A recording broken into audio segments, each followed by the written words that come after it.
Hi and welcome to my channel. My name is Caroline the Valley Queen. In today's video, we're going to be watching, going traveling to Australia together. Yeah, I'm from Africa and I'm traveling to Australia to, go through the 8 states and see which is the worst and which is the best. And personally, you guys know I've fallen in love with Australia. You already know. So let us see. Maybe after watching this video, I might decide to pay Australia a visit. Maybe very soon. I don't know. So yeah, straight to the video. Do you love to curse, enjoy large empty swaths of extremely hot desert, and want to increase your risk of skin cancer? Well, then you might be a feral camel, in which case you're likely already in Australia. And if you're not, why haven't you moved here? With gorgeous beaches, incredible cities, great healthcare and education, and some of the most unique ecosystems and wildlife not found anywhere else on Earth, the land down under is one of the best countries to live in. But while this giant island continent country, is around the same size as the contiguous United States, it has just 1/13 the population. And over half of the 25.9 million Australians reside in just 3 cities. But doesn't Australia have like 6 states and 2 major territories? Why don't people spread out more? Well, Mr. Camel, because most of the country gets so hot that you'll end up looking like this guy if you spend 5 minutes outside. Someone with Seriously. Okay, no, I like his sense of humor, but is Australia as hot as Africa? You guys need to see Africa. Africa can be really hot. So, the country where the whites stay can get as hot as that. Look at the man's skin. Seriously? Back to the video. Well, unless you actually are one of the 1 million feral camels that call the outback home, you'll probably want to stick with 85% of Australians who live within 50 kilometers of the coast. Doesn't like every state touch the ocean though? How do I know which is best? Find out as we rank all 8 Australian states and territories from worst to best. And let's hit 5,000 likes for a video on the 10 best cities in Australia. Number 8. Actually, we're going to start off with a quick honorable mention. The external territories. That's right, Norfolk Island, Christmas Island, the Cocos Islands, and a few other islands that no one lives on. I didn't forget about you. Now, don't get me wrong. These aren't terrible places to live and are breathtaking with plenty of endemic species and extravagant landscapes. Christmas Island's nickname is actually Australia's Galapagos due to its unique red crabs, booby birds, flying foxes, and hundreds of other animals and fauna found throughout the tropical jungle and surrounding coral reef. And the largest and most inhabitable of these islands, Norfolk Island, is home to the tallest pine trees in the world, beautiful beaches and rolling pastures, and some of the rarest birds. If you don't mind a very slow-paced lifestyle with few modern conveniences, and most things being more expensive as they have to be shipped in, the external territories might seem like paradise. But considering they all have a combined population of only around 5,000, the extremely isolated lifestyle isn't for most. Actual number 8, Northern Territory. If you're strictly looking to rake in the dough and don't mind the lack of infrastructure or seclusion from the rest of the country, the Northern Territory might be for you. The median household income is the I feel like the North everywhere, in every country is always, behind modernization and, behind civilization in a way. You see that there are less structures, less technological structures, and what is this infrastructures in the North. And looking at it's like it's that same way in Australia. That is really wow. third highest of any state or territory at 115 grand, and the median home value is the lowest at just 515 grand. Plus, there's no property tax. But remember how I said a lot of Australia is uninhabitable? Well, a huge chunk of the most uninhabitable land is here. The southern half of the territory has a climate similar to the Sahara Desert, and while Darwin and the coast is a bit more livable with tons of rainfall during the wet season, it also gets very hot and humid, and that rain often turns into cyclones and extreme flooding. So, despite accounting for 17.5% of the country's landmass, less than 250,000 residents, or 1% of Australia, actually lives in the NT. And it's the only state or territory which had a net population decrease over the past year. But the lack of people is also why many love living here. From Litchfield and Kakadu to Uluru and Watarka National Parks, the territory is home to so much stunning wide open wilderness that you can experience all to yourself. Although you might not want to be too alone, because not only does the Northern Territory have the most saltwater crocodiles in Australia, it's also by far the most dangerous state or territory, with a violent crime rate 323% above the national. Are you serious? Now you're getting me scared. I don't want to know it. I don't want it. Seriously? I thought I used to hear that Australia is really peaceful everywhere, so the north can be that dangerous. Even likewise here in Africa, most times some terrible crimes are committed in the north here. Okay? Average. Number 7, South Australia. While the Northern Territory is home to some of the highest wages in the nation, South Australia has the second lowest median household income at just $98,500 and the highest unemployment rate at 4.4%. But if you're someone who prefers the simple life and community over vibrancy and Seriously? 4.4% is the highest unemployment rate. I need to leave this my country. Here in Nigeria, unemployment rate is, let me do a quick research. I really need to do a quick research right now. Seriously? Unemployment rate is this in this country now. No, seriously. What? What am I doing in my country? Australia, here we come. 4% is high for unemployment. I'm shocked. Here to get you finish school and to get a job, you have to pray and fast, like you're practically praying. What we pray for here? You guys get it on a platter of gold. Here you are. I'm getting, confused. I don't know what to say.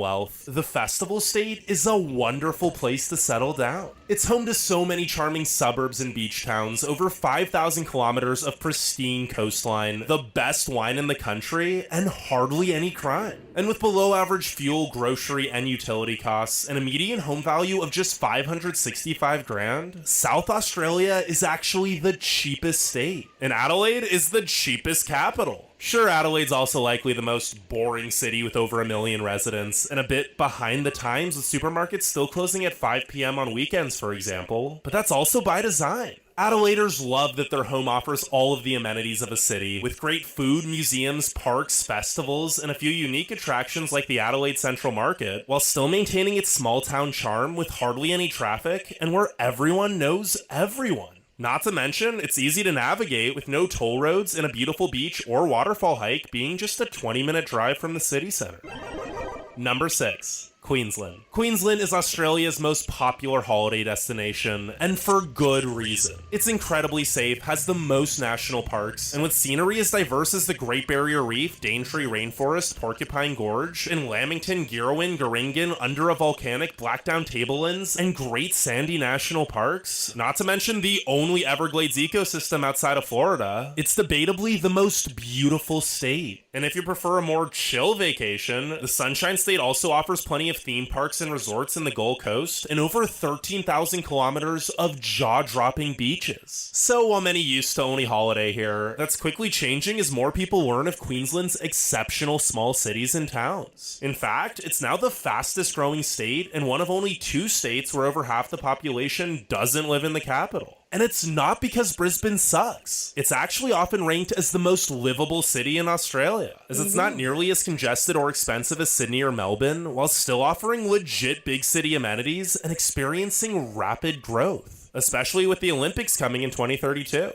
But while Queensland's economy is the second fastest growing of any state, it still has some catching up to do, with the third lowest median household income of just $105,000. Because of this, and the fact that the housing market is booming with a median home cost of $788 grand, the Sunshine State has the highest poverty rate at 13.5%. Number 5. Tasmania. Tasmania feels nothing like the rest of Australia, and that's because it isn't. An island located around 200 kilometers south of the mainland, the smallest state by both size and population is home to so many otherworldly and unique landscapes and species not found anywhere else. Not to mention, it rarely ever gets hot and has the cleanest air on Earth. But not only is Tasmania an adventurous paradise, with places like Cradle Mountain and Mount Field and the Bay of Fires all being a short drive from pretty much anywhere on the island, it's also home to so many delightful small towns with some of the friendliest people you will ever meet. And the capital, Hobart, punches. That friendliest is something I really loved to see.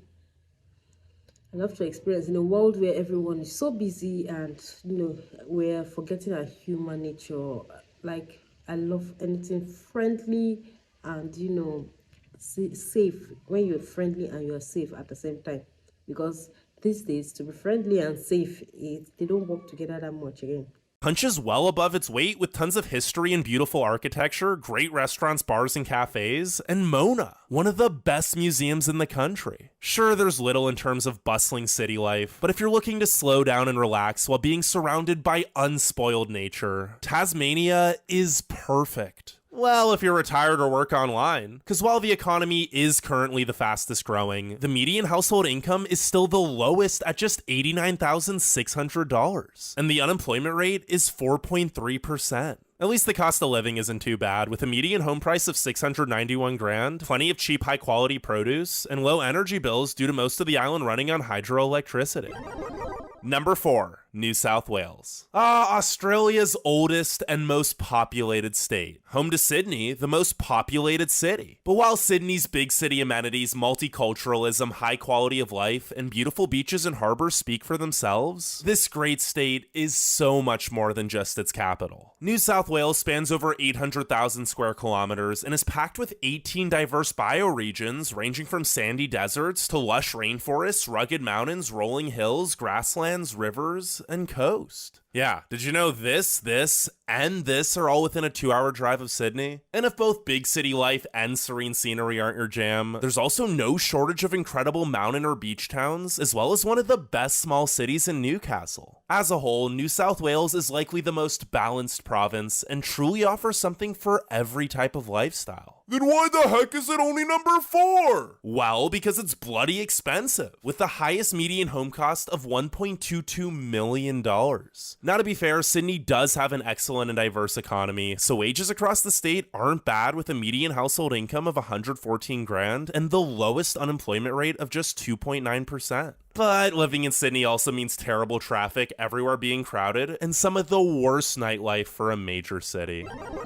Number 3, the Australian Capital Territory. Covering less than 2,400 square kilometers and consisting of just Canberra, its suburbs, and Namadgi National Park, it's no surprise that many Australians never even think of visiting the place. And that's honestly a shame, because sure, Canberra isn't exactly the most exciting city, seeing as it was entirely planned with the sole purpose of serving as Australia's capital, but it's still one of the most livable cities in the world. With the second lowest crime and unemployment rate in the country, the highest median household income at $150,000, and by far the lowest poverty rate of just 5.4%, Canberrans have very little to worry about, especially since they're close to so many gorgeous mountains with the beautiful Molonglo River running right through town. But while the ACT checks all the statistical boxes, a lot of the city just feels empty with nothing to do if you don't know any locals. The CBD is mostly fields, office buildings, and roundabouts, and while there are walkable areas with shops and restaurants, such as Braddon, Canberra feels a lot more like a collection of spread out suburbs with a few town centers than an actual city. Although, since it is the capital, there are a ton of excellent museums, galleries, and gardens. But a fair warning, Canberra is one of the few Australian cities which gets a true 4 seasons, meaning the winters actually get cold. Number 2, Victoria. When you think of Victoria, you probably only think of Melbourne, aka the true cultural capital of Australia with the best coffee on earth. Seriously, Prove me wrong. But while it's nearly impossible to get bored in Melbourne with its outstanding music and art scene and so many bustling alleyways filled with trendy bars, restaurants, clubs, and cafes, the Garden State is also so much more than just the hipster haven. From skiing in Falls Creek to the penguins of Phillip Island to the stunning ridges of Grampians National Park and cascading waterfalls and rainforests of Yarra Ranges and Otway National Parks, Victoria may only account for 3% of Australia's landmass, but there is no shortage of sensational scenery. Not to mention, it's by far the safest state and home to the Great Ocean Road, the most beautiful drive in the country. But 75% of Victoria does live in Melbourne for a reason. With a stellar job market, world-renowned universities, tons of history, a hip and accepting culture, an excellent public transit, nightlife, and infrastructure, it makes sense that Victoria's capital is growing faster than Sydney and will likely eclipse its population by 2050. Especially since it's cheaper. Although it is still pretty darn expensive, with the statewide median home price being $966,000. Oh, and did I mention that Melbourne can get 4 seasons in 1 hour? Yeah, one time the temperature dropped 10 degrees Celsius in 3 minutes. Now before we get to You have 4 seasons in 1 hour. That is serious. Australia is really interesting. number 1, make sure you leave a like and subscribe, and let me know what you think the best state or territory is and why. But without further ado, number 1, Western Australia. Bigger doesn't always mean better, but Australia's largest state by total area, accounting for nearly 1/3 of the country, is also the best. Surrounded by 21,000 square kilometers of captivating coast, Western Australia is home to so much enchanting untouched wilderness. But the best thing about living here is that it's still incredibly affordable, with a median home value of just $630,000, while also having the second highest median household income of $116,000. Now, this is mainly due to an abundance of mining jobs, which aren't necessarily the most stable, but Perth's job market is growing and diversifying too. And speaking of Perth, it's likely the most underrated capital, with a hip music and art scene in Fremantle, excellent suburbs and beaches, solid public transit, above average nightlife and restaurants, and a relaxed, stress-free lifestyle. Outside of the state's extreme isolation, with Perth actually being the most isolated big city in the world, there's just not much wrong with Western Australia. And that's why it's our best place to live in this fine country. According to you, Western Australia is your best place to live. But according to me, I will have my own choice. And according to others, everyone will have their own choice. But above all, it shows that Australia is a really nice place to live. Like, the crime rate is not as bad as, like the US, like even Africa. The crime rate in Africa is chronic. It's chronic. But yeah, I would like to visit Australia. Just that Australia is really, really far. It's really, really far to Nigeria, and every time I think of it, away from my family I've known for how many hours I'll be on the flight for. I think it's 20 something hours flight. It's really, really far. Well, thank you for watching. Did you give this video a like? Please do, and I'll see you in my next video. Don't forget to support us by subscribing. Join the family. You're welcome. Take this hug. And yes, you can decide to also support us further by looking down below. Beside the download button, you see a thank you feature. Click it and support our channel. Please. I'll see you in my next video, and bye.